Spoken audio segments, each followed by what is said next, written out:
Là, en ce moment précis, pendant que vous écoutez ces mots, quelque chose se passe dans votre corps que vous n'avez peut-être jamais vraiment nommé. Il y a une tension. Quelque part, entre les épaules et la gorge, un poids que vous portez depuis si longtemps que vous avez fini par croire qu'il faisait partie de vous. Votre souffle est un peu court, un peu retenu, comme si une partie de vous attendait une catastrophe qui n'arrive jamais vraiment, mais qui ne part jamais non plus. Vous êtes là. Et pourtant, quelque chose en vous a l'impression de ne pas y être vraiment.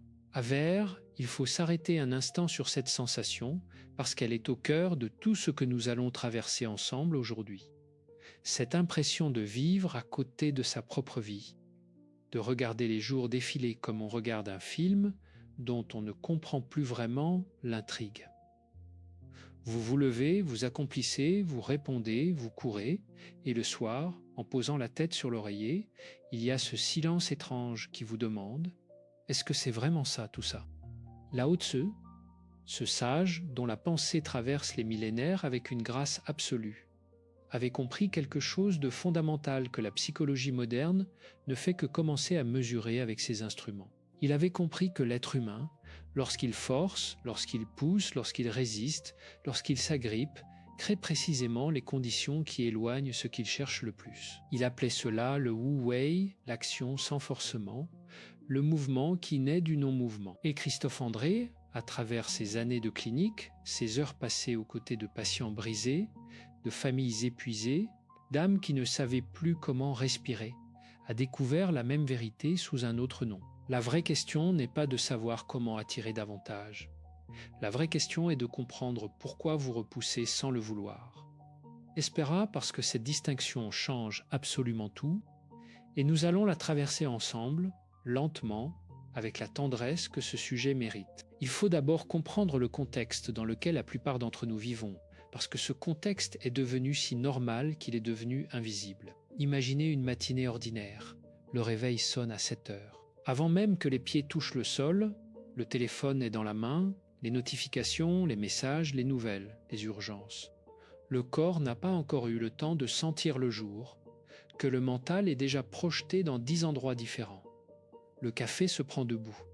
Les enfants sont pressés. Les mots échangés sont fonctionnels, logistiques, presque administratifs.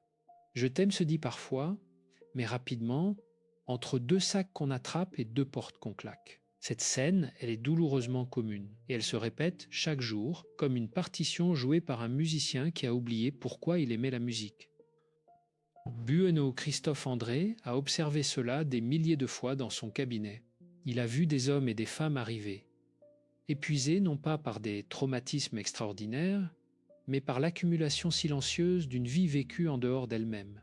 Des gens qui avaient tout ce que la société leur avait appris à désirer, et qui se sentaient vides. Pas dramatiquement vides, non. Juste légèrement creux, comme un arbre dont l'intérieur aurait été creusé par les années, sans que l'écorce ne montre encore les dégâts. Une de ses patientes lui avait dit un jour, avec cette simplicité qui touche plus fort que les grands discours, « Je suis fatiguée de ma propre tête ». Et lui avait compris que cette fatigue n'était pas un symptôme à traiter, c'était un appel. Déjà me pensar un momento, parce que cet appel, cette fatigue, cette impression que la vie se vit ailleurs, elle est en réalité un signal extraordinairement précieux. Le Tao Te Ching, ce texte que Lao Tzu aurait composé en une seule nuit, avant de quitter le monde selon la légende, commence par une phrase qui résume tout. Le Tao qui peut être dit n'est pas le Tao éternel.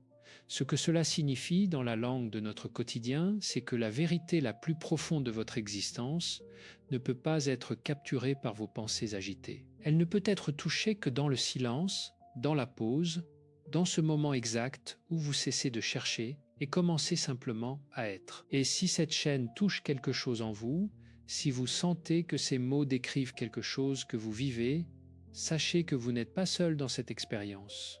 Des millions de personnes traversent exactement ce que vous traversez. Abonnez-vous à cette chaîne parce que nous continuons ce chemin ensemble, chaque semaine avec la même douceur et la même profondeur. Et si quelque chose dans ce que vous entendez résonne en vous, si une image, une phrase, une idée allume quelque chose dans votre poitrine, laissez un commentaire. Partagez ce qui se passe en vous. parce que votre témoignage est peut-être exactement ce dont quelqu'un d'autre a besoin pour oser avancer. Mais revenons à l'essentiel, parce que nous n'en sommes encore qu'au bord du sujet, et le sujet est vaste, il est profond, et il mérite que nous y entrions avec tout le respect qu'il exige. Puis, voici ce que peu de gens osent vraiment regarder en face. La déconnexion dont nous parlons, ce pilote automatique dans lequel vous avancez chaque jour, ce n'est pas juste un inconfort personnel. Ce n'est pas juste votre problème. Christophe André l'a écrit avec une précision clinique qui donne froid dans le dos. Les émotions non résolues ne restent pas en nous, elles se transmettent. Elles s'infiltrent dans les espaces entre les êtres, dans les silences des repas de famille, dans la façon dont vous répondez ou ne répondez pas à votre enfant qui vous parle de son jour à l'école. Votre anxiété chronique, votre stress accumulé, votre vide existentiel non examiné, ils ne vivent pas seulement dans votre tête. Ils vivent dans votre posture, dans votre regard, dans la qualité de votre présence. Et les personnes qui vous aiment, elles les sentent. Elles les absorbent, elles s'adaptent à eux sans même le savoir. À vers, pensez à votre enfant ou à votre partenaire ou à votre ami le plus proche. Pensez à la façon dont ils se comportent lorsque vous entrez dans une pièce chargée de cette tension que vous n'avez pas encore nommée. Comment leur corps change, comment la conversation devient plus courte, plus superficielle. Comment quelque chose d'imperceptible se referme comme une fleur qui se ferme avant l'orage. Ce n'est pas de la métaphore, c'est de la neurobiologie. Les recherches sur la contagion émotionnelle montrent que le système nerveux des proches se synchronise littéralement avec le nôtre, pour le meilleur et pour le pire. Un homme que Christophe André a accompagné pendant plusieurs années, un homme brillant, travailleur, aimant, lui avait confié avec une douleur à peine contenue. Ma fille m'a dit un jour, « Papa, tu es là, mais tu n'es jamais vraiment là. » Et cet homme avait pleuré. Pas parce que sa fille avait tort, mais parce qu'elle avait raison. Il avait passé 15 ans à construire une vie, à assurer, à protéger, à prévoir. Et dans ce mouvement perpétuel vers le futur, il avait raté l'essentiel. Il avait raté le présent de sa propre fille. Et ce présent-là, ces moments-là, ces regards-là, ils ne reviennent pas. Ils ne se rattrapent pas. Ils disparaissent dans le fleuve du temps avec la légèreté impitoyable des choses irréversibles. Voilà le véritable danger dont il faut parler. Pas le danger de manquer d'argent ou de reconnaissance. Le danger de manquer sa propre vie pendant qu'on est trop occupé à la gérer. Dejam Pansar un momento, Lao Tse parlait du vide comme d'une qualité, pas comme d'un manque. Il disait que c'est le vide au centre de la roue qui lui permet de tourner, que c'est l'espace vide à l'intérieur du bol qui lui permet de contenir. Mais dans notre monde, le vide fait peur. Nous le remplissons compulsivement avec du bruit, avec de l'activité, avec des écrans, avec des obligations. Et plus nous le remplissons, plus la roue bloque, plus le bol déborde, plus la vie perd sa fluidité. Christophe André parle de pleine conscience non pas comme d'une technique de relaxation, mais comme d'un acte de courage.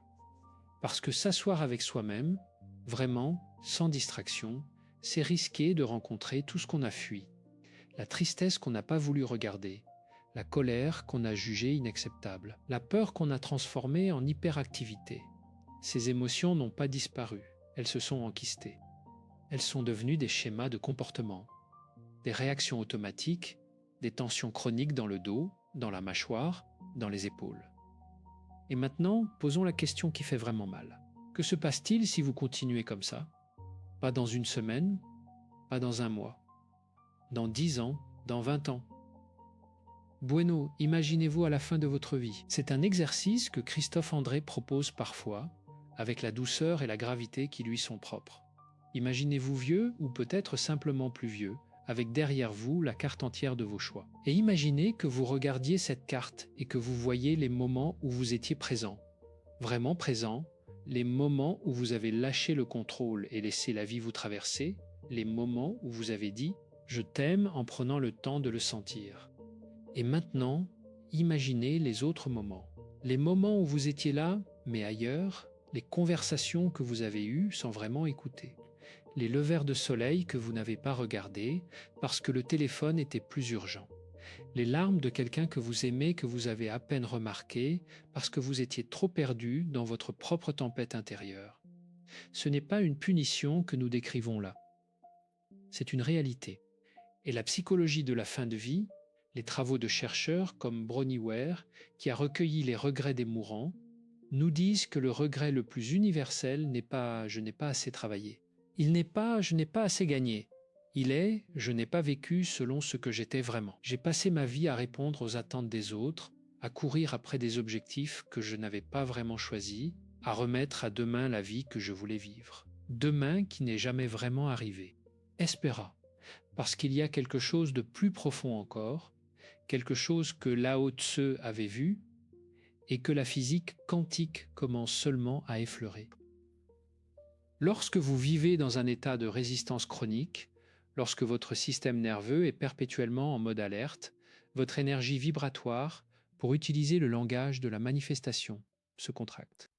Elle se referme, elle devient défensive, et une énergie qui se contracte ne peut pas attirer. Elle ne peut que repousser. Ce n'est pas mystique, même si cela peut sembler l'être. C'est une réalité biologique et psychologique.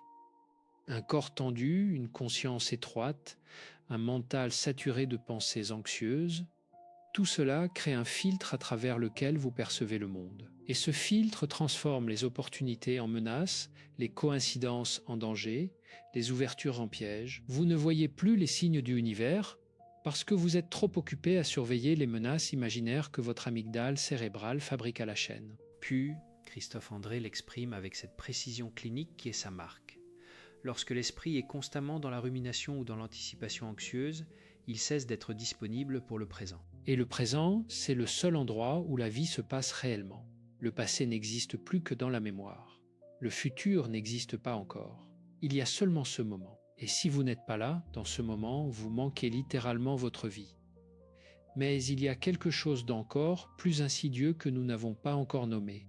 Lorsque vous êtes déconnecté, lorsque vous vivez en pilote automatique, vous transmettez à votre entourage non seulement votre tension, mais aussi vos croyances.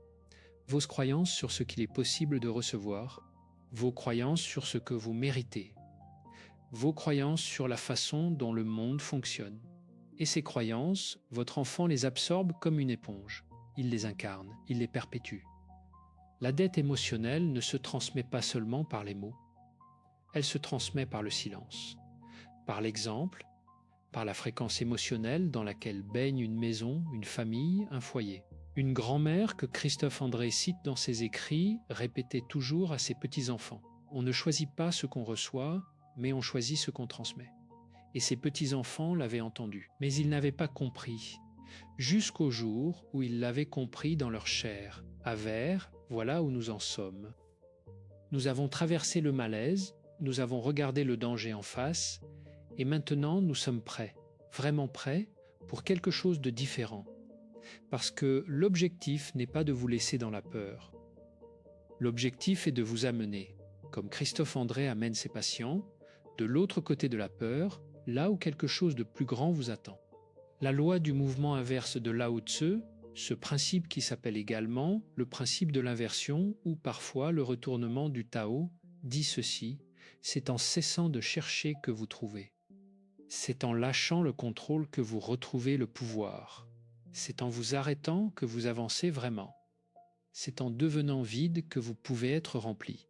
Et ça, dans notre culture de la performance, de l'optimisation, du toujours plus, ça ressemble à une hérésie. Mais c'est peut-être la vérité la plus libératrice que vous entendrez de votre vie. Dejam pensar un momento, commençons par le commencement, par le corps. Parce que Christophe André insiste là-dessus avec une constance qui n'est pas un hasard. La transformation spirituelle et psychologique commence toujours dans le corps, pas dans les idées, pas dans les résolutions. Dans le corps, là où vous portez votre histoire, là où vos émotions se logent avant même que le mental ne les nomme. La première pratique, la plus fondamentale, c'est ce qu'il appelle le retour au souffle. Et ce n'est pas une métaphore, c'est une instruction précise. En ce moment, pendant que vous lisez ou écoutez ces mots, remarquez votre respiration. Ne la modifiez pas. Observez-la simplement. Remarquez où elle s'arrête. Remarquez si votre ventre bouge ou si votre poitrine seule se soulève. Remarquez si vous retenez l'air quelque part. Ce que vous observez, c'est la carte de votre état intérieur. Et cette carte, elle ne ment jamais. Bueno, lorsque la respiration est courte et haute, dans la poitrine seulement, c'est le signe que le système nerveux est en état d'alerte. Dans cet état, le cortisol circule, les perceptions se rétrécissent, la créativité disparaît et la capacité à voir les opportunités que l'univers place sur votre chemin devient presque nulle. Vous êtes en survie, pas en manifestation. Mais lorsque la respiration descend dans le ventre, lorsque l'expiration est longue et complète, quelque chose se passe dans le corps qui ressemble à un dénouement. Les épaules descendent, la mâchoire se desserre légèrement, le regard s'élargit. Et dans cet élargissement, quelque chose devient possible qui n'était pas possible un instant avant. C'est le premier mouvement inverse. Au lieu de chercher à contrôler le monde extérieur, vous commencez par réguler le monde intérieur. Et paradoxalement, c'est ce mouvement vers l'intérieur qui modifie ce que vous percevez à l'extérieur. Espera, il y a une deuxième pratique, plus subtile mais tout aussi puissante. Christophe André parle de ce qu'il appelle les moments de présence choisis. L'idée est simple mais profonde, plutôt que d'essayer d'être présent pendant toute la journée. Ce qui est épuisant et souvent contre-productif, vous choisissez des moments précis dans votre journée où vous décidez d'être entièrement là, le matin en buvant votre café ou votre thé, avant que le monde ne commence. Ces 5 minutes où vous tenez la tasse dans vos mains, vous sentez la chaleur contre vos paumes, vous observez la vapeur qui monte. Vous goûtez vraiment ce que vous buvez. 5 minutes, entières. Ce n'est pas grand-chose. Et pourtant, si vous faites cela vraiment, si vous ne faites rien d'autre pendant ces 5 minutes, vous allez découvrir quelque chose de surprenant. Vous allez découvrir que votre mental va immédiatement chercher à partir ailleurs. Il va penser à la réunion de 10 heures. Il va vous rappeler que vous avez oublié quelque chose. Il va commencer à planifier, à analyser, à anticiper. Et c'est là que le travail commence, non pas en combattant ses pensées, non pas en les jugeant, mais en remarquant qu'elles sont là et en revenant doucement avec une tendresse que vous accorderiez à un enfant qui s'est égaré, au café chaud dans vos mains. Puis, Lao Tse disait, maîtriser les autres demande de la force. Se maîtriser soi-même demande de la puissance.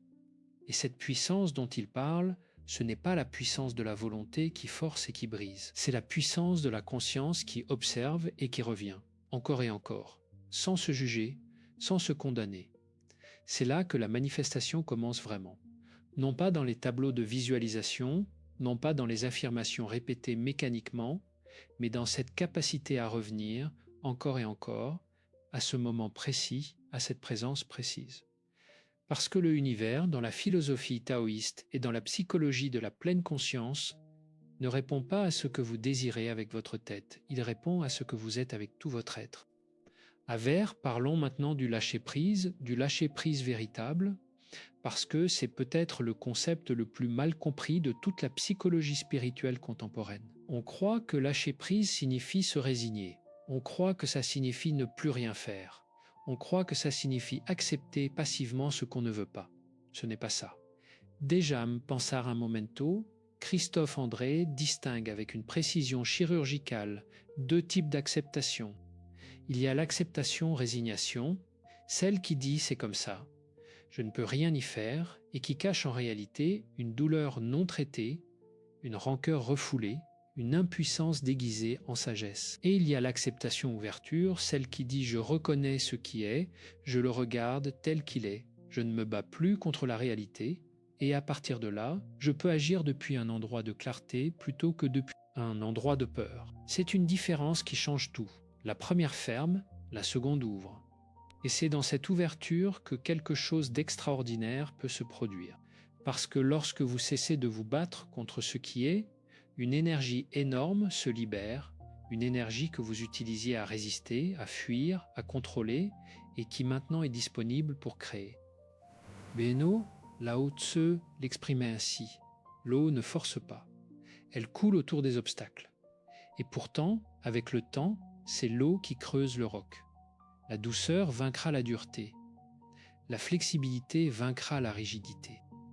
C'est la loi du mouvement inverse, dans son expression la plus pure. Maintenant, voici quelque chose que je veux vous demander de faire, pas demain, pas après avoir fini cette vidéo, mais maintenant pendant que vous êtes là, dans cet espace.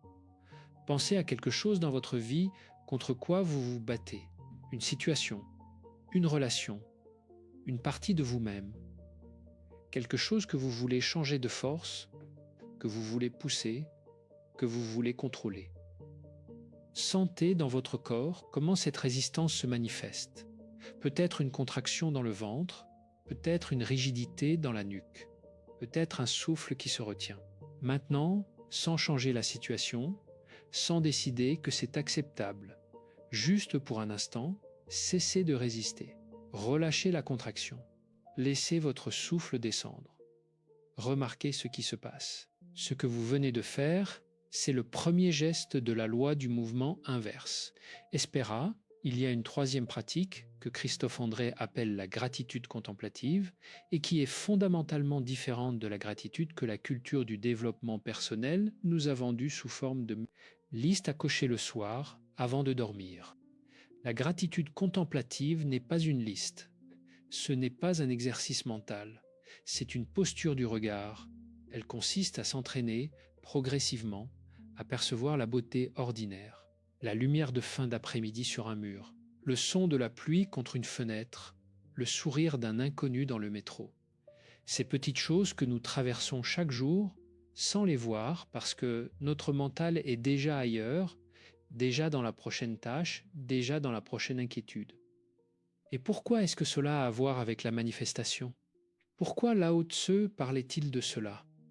Parce que la gratitude contemplative entraîne le cerveau à percevoir l'abondance là où il percevait le manque. Et un cerveau qui perçoit l'abondance attire différemment de celui qui perçoit le manque. Ce n'est pas une loi de l'attraction magique et naïve. C'est la neuroplasticité. C'est le fait documenté que les circuits neuronaux que nous activons le plus deviennent les chemins préférentiels de notre perception. Puis, si vous vous entraînez chaque jour à percevoir ce qui est beau, ce qui est suffisant, ce qui est vivant, votre cerveau commence à cartographier le monde différemment. Et cette cartographie différente vous fait poser des questions différentes, voir des possibilités différentes, rencontrer des personnes différentes, ouvrir des portes que vous n'auriez jamais remarquées auparavant. C'est la magie, oui, mais c'est une magie qui a un mécanisme. Avers, parlons maintenant de quelque chose que Christophe André aborde avec une prudence particulière, parce que c'est un terrain délicat, mais un terrain essentiel. Parlons de nos histoires. Chacun d'entre nous se raconte une histoire sur lui-même, une histoire sur ce qu'il mérite, sur ce qui est possible pour lui, sur la façon dont le monde fonctionne.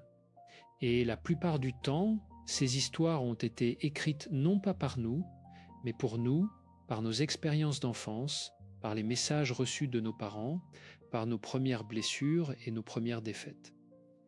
Un enfant qui a entendu trop souvent « tu ne seras jamais assez » devient un adulte qui travaille 2 fois plus dur que les autres pour prouver quelque chose et qui reste épuisé et insatisfait parce qu'aucune réussite n'est jamais suffisante pour effacer cette voix intérieure. Un enfant qui a appris que l'amour était conditionnel, qu'il fallait mériter d'être aimé, devient un adulte qui a du mal à recevoir, qui se méfie de la générosité, qui sabote les relations qui pourraient lui faire du bien, parce que quelque chose en lui ne croit pas qu'il les mérite vraiment. Bueno, ces histoires, elles ne sont pas la vérité. Elles ne sont pas qui vous êtes. Elles sont ce que vous avez appris à croire sur vous-même dans des circonstances particulières, avec les ressources limitées d'un enfant qui faisait de son mieux pour survivre et s'adapter. Et la loi du mouvement inverse s'applique ici aussi. Vous n'allez pas changer ces histoires en les combattant. Vous ne les changerez pas en vous forçant à penser positivement, en répétant des affirmations que votre corps n'y croit pas. Vous les changerez en les regardant avec cette tendresse dont nous parlions, en disant « Je vois cette histoire, je comprends d'où elle vient et maintenant je vais écrire quelque chose de différent, pas parce que l'ancienne histoire était fausse, mais parce que je suis plus grand qu'elle. » Espera, Christophe André, parle souvent de ce qu'il appelle la distanciation aimante. Cette capacité à observer ses propres pensées, comme si on les regardait de l'extérieur, sans s'y identifier totalement, sans croire que chaque pensée est une vérité sur soi. En méditation bouddhiste, on appelle cela la désidentification. Dans la thérapie d'acceptation et d'engagement, on l'appelle la diffusion cognitive. Mais peu importe le nom, l'expérience est la même. C'est le moment où vous réalisez que vous n'êtes pas vos pensées. Vous êtes celui qui les observe. Et cette réalisation change tout. Parce que celui qui observe a le choix. Il peut choisir de nourrir certaines pensées et de laisser d'autres s'effacer. Il peut choisir de donner de l'énergie à la vision de ce qu'il veut créer plutôt qu'à la rumination de ce qu'il craint. Dejam pensar un momento. Parlons maintenant de ce que Lao Tse appelait le pu, l'état de la simplicité originelle, l'état de l'être avant que le conditionnement ne soit venu le recouvrir. Cet état, Christophe André le reconnaît dans les moments de grâce que ses patients lui décrivent parfois. Ces moments où, pour une raison inexplicable, tout s'arrête et quelque chose de plus vaste se fait sentir. Un coucher de soleil qui vous prend par surprise. Une musique qui touche quelque chose que vous ne saviez plus que vous aviez. Un moment de connexion réelle avec quelqu'un que vous aimez, où les mots cessent et où quelque chose de plus profond parle. Ces moments ne sont pas des accidents, ils sont des invitations. Le univers, dans la philosophie taoïste, ne cesse pas de vous parler. Mais il parle dans la langue du silence, dans la langue de la beauté soudaine, dans la langue des coïncidences qui semblent trop précises pour être des hasards. Et si vous êtes constamment dans le bruit, dans la course, dans le pilote automatique, vous ne pouvez pas entendre cette langue. Puis, voici une quatrième pratique que j'appelle ici l'écoute active du univers et qui s'appuie sur une idée à la fois simple et révolutionnaire. Commencez à tenir non pas un journal de gratitude au sens conventionnel, mais ce que nous pourrions appeler un journal de synchronicité. Chaque jour, notez une ou deux choses qui se sont passées qui semblaient un peu trop précises pour être fortuites. Une rencontre inattendue. Un livre qui s'est ouvert sur la page parfaite. Une conversation qui a répondu à une question que vous portiez. Ce n'est pas de la superstition, c'est un entraînement de l'attention. Bueno, en notant ces synchronicités, vous envoyez un signal à votre cerveau. Ces choses sont importantes, cherchez-en davantage. Et votre cerveau, qui est une machine à patron extraordinairement efficace, commence à en trouver davantage. Pas parce qu'il en crée, mais parce qu'il cesse de les filtrer. Et progressivement, quelque chose change dans votre rapport au univers. Vous cessez de le voir comme indifférent ou hostile. Vous commencez à le voir comme un interlocuteur. Et cette perception différente modifie votre posture intérieure, qui modifie vos actions, qui modifie vos résultats. C'est encore la loi du mouvement inverse. À Vert, il est temps de parler de la cinquième pratique. Et elle est peut-être la plus puissante de toutes, parce qu'elle touche à la fois la psychologie profonde et la dimension spirituelle que Lao Tse plaçait au cœur de sa sagesse. Il s'agit de ce que Christophe André appelle la culture du jardin intérieur. Imaginez votre vie intérieure comme un jardin. Pas un jardin ornemental, parfaitement entretenu, où tout est à sa place. Un jardin vivant, un jardin réel, avec des zones sauvages et des zones cultivées, avec des fleurs et des mauvaises herbes, avec des espaces d'ombre et des espaces de lumière. La plupart d'entre nous négligeons ce jardin. Nous passons nos journées à nous occuper des jardins des autres, à répondre à leurs besoins, à satisfaire leurs attentes, à gérer leurs crises, et le nôtre, nous l'abandonnons. Nous espérons qu'il se cultivera tout seul. Il ne se cultive pas tout seul. Espéra, et un jardin abandonné ne reste pas vide. Il se remplit de ce qui pousse naturellement sans soin.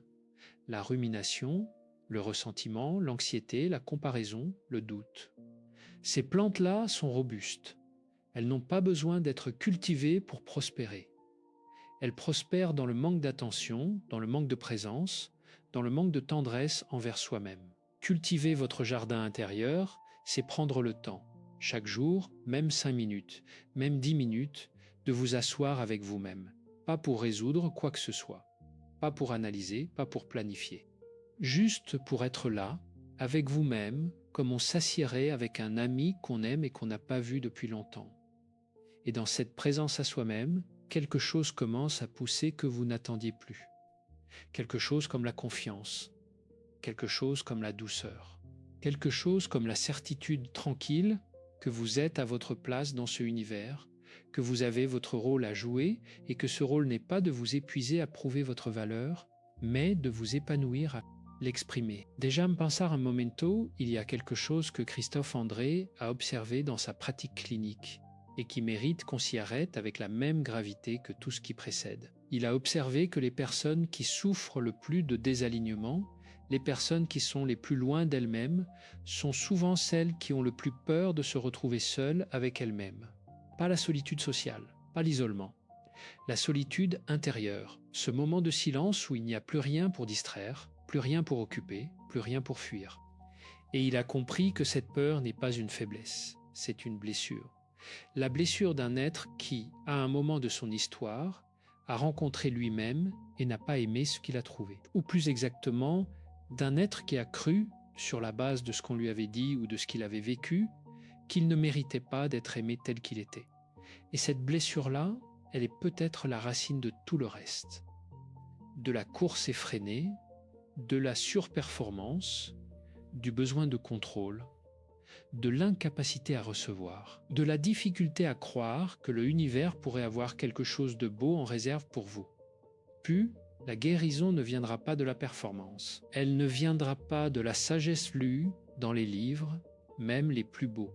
Elle viendra de ce moment courageux où vous vous asseyez avec vous-même, où vous accueillez ce que vous trouvez, même si c'est difficile, même si c'est douloureux, et où vous dites, avec la douceur de quelqu'un qui comprend, « Je suis là, je t'entends. » Et tu mérites d'être là. Ce dialogue avec soi-même, Christophe André l'appelle la base sécure intérieure. Et c'est depuis cette base, et seulement depuis cette base, que la manifestation véritable devient possible. Parce qu'on ne peut pas vraiment accueillir ce qu'on ne croit pas mériter. On ne peut pas vraiment recevoir lorsqu'on est en mode de défense permanent. Avers, et si nous parlons maintenant de ce que signifie concrètement co-créer avec le univers, dans la vision que Lao Tse nous offre et que la psychologie de Christophe André nourrit et enrichit. Co-créer avec le univers ne signifie pas s'asseoir et attendre que les choses arrivent. Ce n'est pas une invitation à la passivité. Le Wu Wei n'est pas l'inaction. C'est l'action juste, au bon moment, dans le bon sens, sans forcement. C'est l'action qui coule depuis un endroit de clarté intérieure plutôt que depuis un endroit de peur ou d'ego. Bueno, imaginez deux façons différentes de chercher un emploi, une relation, un projet, un chemin. Dans la première façon, vous agissez depuis la peur de manquer, depuis le sentiment d'urgence, depuis le besoin de prouver quelque chose. Votre énergie est contractée, votre regard est étroit. Vous voyez des obstacles partout et des concurrents dans chaque personne que vous rencontrez. Vos emails sont chargés d'une légère désespération que vous ne voyez pas, mais que les autres sentent. Vos conversations sont teintées d'un besoin de validation que vous essayez de cacher, mais qui filtre à travers chaque mot. Dans la deuxième façon, vous agissez depuis un endroit de confiance fondamentale. Pas une confiance naïve, pas l'ignorance des difficultés réelles, mais cette confiance profonde que quelque chose de juste est possible pour vous, que vous avez votre place dans ce monde, que le univers ne vous est pas indifférent. Votre énergie est ouverte. Votre regard est large. Vous voyez des opportunités là où les autres voient des obstacles. Vous rencontrez les gens avec une curiosité sincère plutôt qu'avec un agenda. Et cette qualité d'être, elle attire. Espera, elle attire parce qu'elle est authentique. Elle attire parce que les êtres humains, comme tous les systèmes biologiques, sont naturellement attirés par ce qui est vivant, par ce qui est ouvert, par ce qui est en mouvement de la bonne façon. Et elle attire parce que dans cet état, vous voyez réellement les portes que le univers vous ouvre et vous êtes capable de les franchir. Il y a une histoire que Christophe André aime raconter, l'histoire d'une femme, une thérapeute elle-même, qui avait passé des années à chercher une relation amoureuse avec une intensité qui l'épuisait. Elle avait essayé toutes les applications, tous les conseils, toutes les stratégies. Elle avait analysé chaque rendez-vous comme un cas clinique. Et plus elle cherchait, plus elle était seule. Un jour, épuisée, elle avait décidé d'arrêter. Pas par résignation, par épuisement d'abord, puis par quelque chose qui ressemblait à une sagesse naissante. Elle avait décidé de se consacrer à son jardin intérieur. Elle avait repris la peinture qu'elle avait abandonnée à 20 ans. Elle avait recommencé à marcher dans la forêt le dimanche. Elle avait retrouvé des amis qu'elle avait négligés pendant ses années de recherche. Elle lui avait dit avec une simplicité désarmante « J'ai arrêté de chercher et j'ai commencé à vivre ». Et 6 mois plus tard, elle avait rencontré l'homme avec qui elle vit encore aujourd'hui. Ce n'est pas un conte de fées. C'est la loi du mouvement inverse en action. Puis, voilà ce que Lao Tse savait que nous avons oublié, que l'univers est un système de résonance et non pas un distributeur automatique où vous insérez vos désirs et récupérez vos résultats. Il répond à ce que vous êtes, pas à ce que vous voulez. Et lorsque vous devenez une fréquence de paix, d'ouverture, de gratitude véritable, d'acceptation aimante, vous créez les conditions dans lesquelles ce que vous désirez le plus profondément peut vous rejoindre. Aver, il reste une dernière chose, et elle est peut-être la plus importante de tout ce que nous avons parcouru ensemble aujourd'hui. Elle concerne la patience. Non pas la patience-résignation, encore une fois, mais la patience-confiance. Cette qualité que Lao Tse appelait parfois la vertu de l'eau, cette capacité à continuer de couler sans jamais se précipiter, sans jamais forcer, en suivant la pente naturelle des choses et en sachant que l'arrivée est certaine, même si le chemin est long. Bueno, Christophe André parle de ce qu'il appelle la longue patience de la transformation. Il sait, comme tout clinicien expérimenté le sait, que les changements profonds ne se font pas du jour au lendemain. Ils se font par strates, par couches successives, par petites victoires invisibles qui s'accumulent jusqu'au jour où quelqu'un qui vous aime vous regarde et dit « Tu as changé ». Et vous ne savez pas exactement quand ça s'est passé, mais vous sentez que c'est vrai. Cette longue patience est elle-même une pratique spirituelle, parce qu'elle demande de faire confiance à un processus que vous ne pouvez pas entièrement contrôler.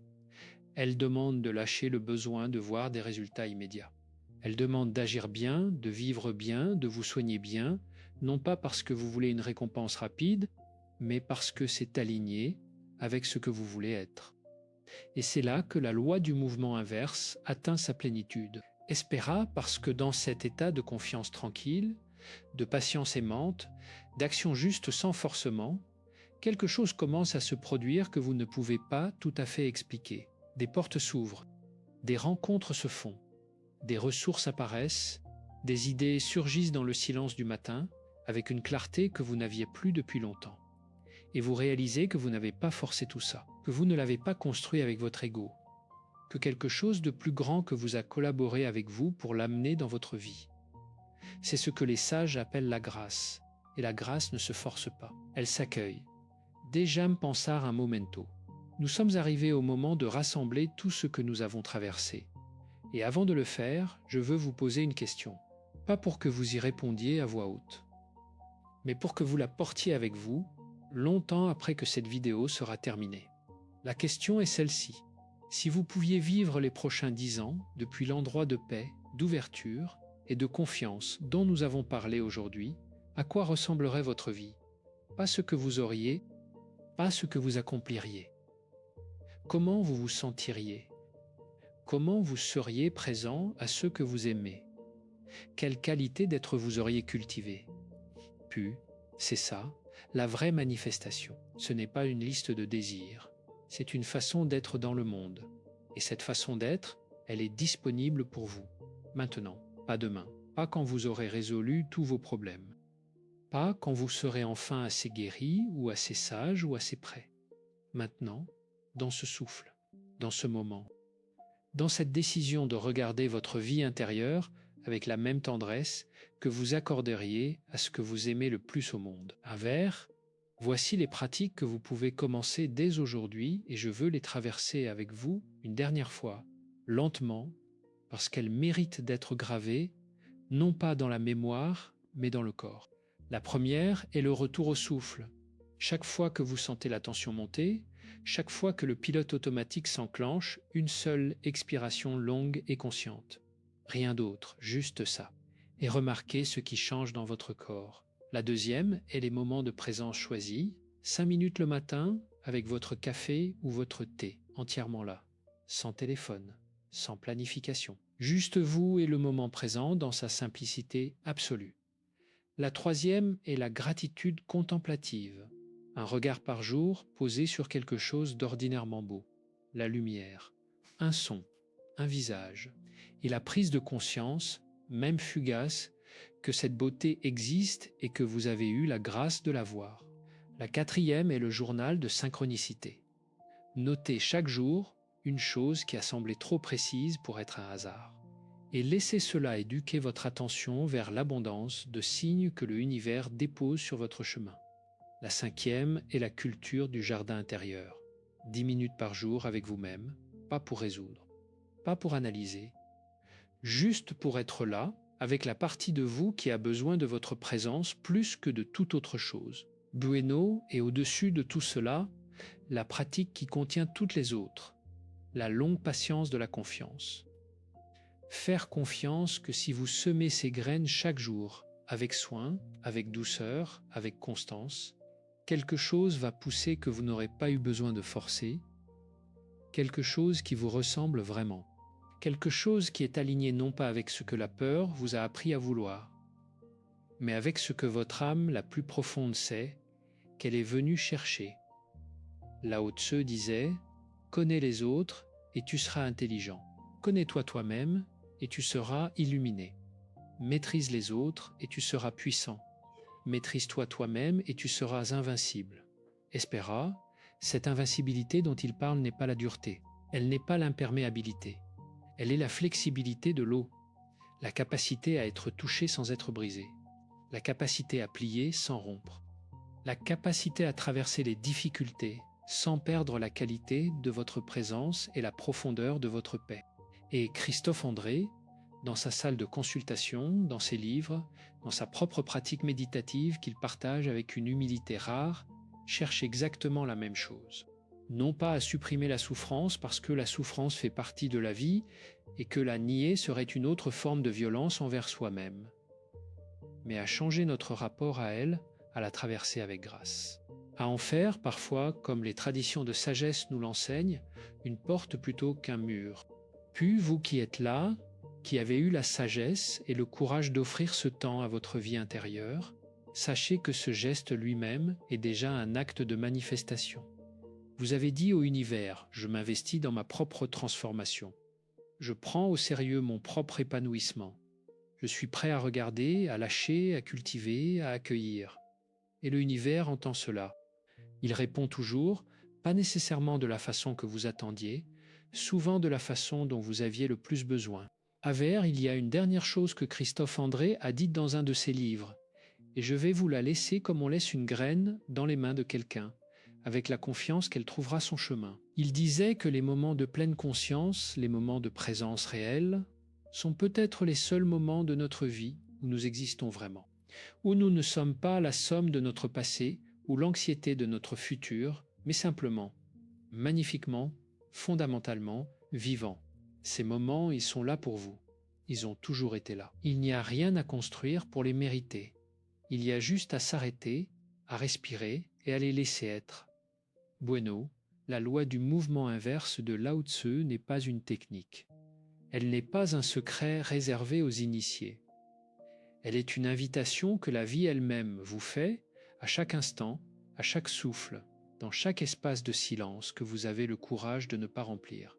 C'est l'invitation à revenir à vous-même, à votre nature la plus profonde, là où la peur se dissout dans la confiance, là où le vide devient plénitude, là où le besoin de contrôle se fond dans la grâce de la collaboration avec ce qui est plus grand que vous. Espéra, et c'est là, exactement là, dans cet espace entre votre souffle sortant et votre souffle entrant, que le univers vous attend. Il vous a toujours attendu, et il continuera d'attendre, avec la patience infinie de tout ce qui est vrai, jusqu'à ce que vous soyez prêt à venir. Ce jour est peut-être aujourd'hui. Et si c'est le cas, sachez que tout ce que vous avez traversé, toutes les années de course et de résistance et de recherche épuisée, tout cela avait sa place. Tout cela faisait partie du chemin. Parce que le chemin n'est pas une erreur, le chemin est le jardin lui-même.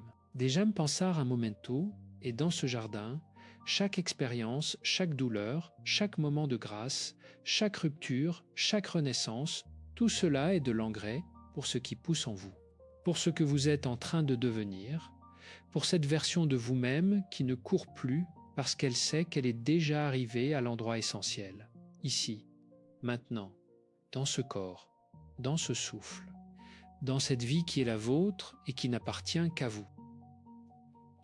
Puis Lao Tzu et Christophe André, séparés par 25 siècles, se rejoignent dans cette conviction fondamentale: la plus grande révolution que vous puissiez opérer dans votre vie ne viendra pas d'une stratégie extérieure. Elle viendra du moment où vous déciderez de traiter votre propre intériorité avec le même soin, la même attention, la même tendresse que vous réservez aux choses que vous considérez précieuses. Parce que vous êtes précieux, pas parce que vous avez tout accompli, pas parce que vous êtes là, parce que vous respirez, parce que quelque chose en vous continue de chercher, même dans la fatigue, même dans le doute, même dans les nuits où tout semble opaque. Quelque chose en vous continue de se tourner vers la lumière. Et cette orientation vers la lumière, c'est elle, la véritable manifestation. C'est elle, la loi du mouvement inverse, dans son expression la plus pure et la plus bouleversante. Vous n'avez pas besoin de forcer vers la lumière, vous êtes fait de lumière. Il suffit de cesser de vous en convaincre du contraire.